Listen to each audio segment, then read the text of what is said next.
Any rapid transit system between Dallas and Fort Worth in the near future would have to be only a limited system. This comes from a report to the Turnpike Authority trustees today by engineer manager Jack Davis. He summarized it this way. Under the Turnpike Act of 1953, it is not legal for the authority to spend its money making a feasibility study on any type of rail rapid transit. We do have the right and should investigate the possibility of expanding the Turnpike facility to include bus rapid transit. Moreover, I think the authority at this point should look into the feasibility of yet another route for a toll facility, a toll highway, between the two cities. In my judgment, it will be needed within the next 10 years. Davis suggested that the authority might construct terminals for the bus system that would include parking for commuters' cars and perhaps construct separate turnpike lanes for the buses to use.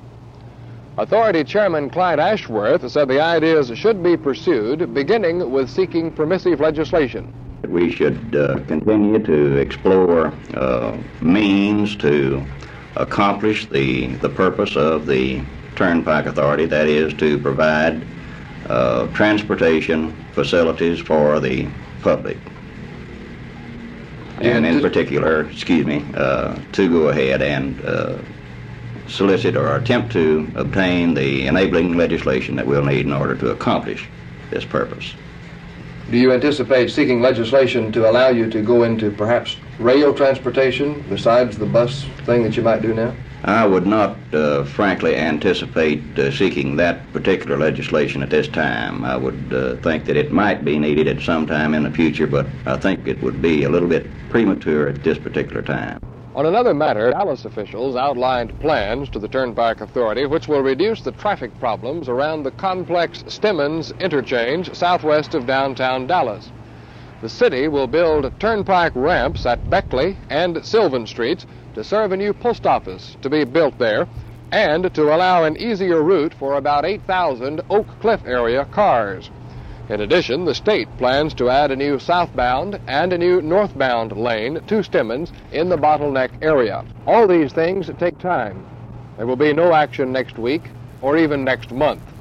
But it's this kind of thinking, planning, working, and overcoming obstacles that will help the Dallas-Fort Worth area progress and perhaps avoid the critical problems we hear so much about from some of the metropolitan complexes. This is Roger McDonald, Channel 8 News.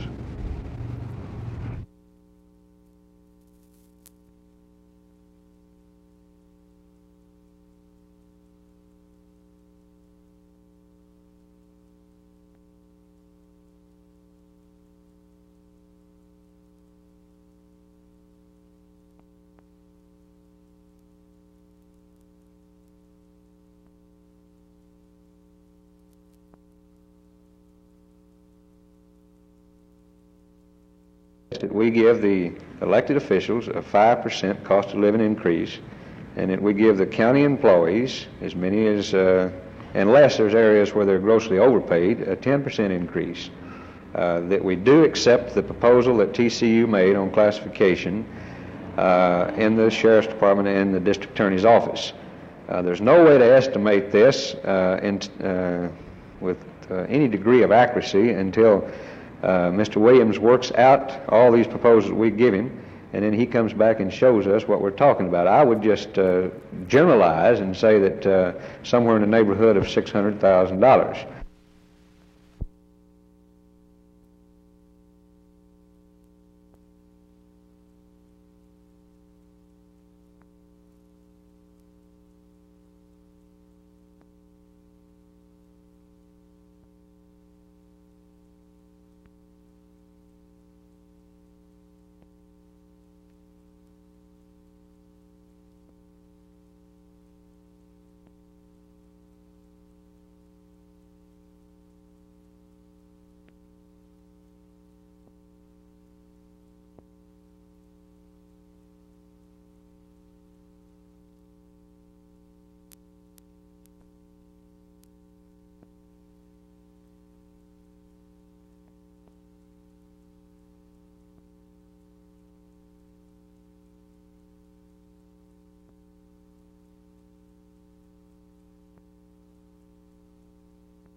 Dallas happens to be one of those particular unique situations where a city has started to intelligently look at its central city transportation problem and is much further along the way, and describing its problems and looking at what some of the potential alternatives are.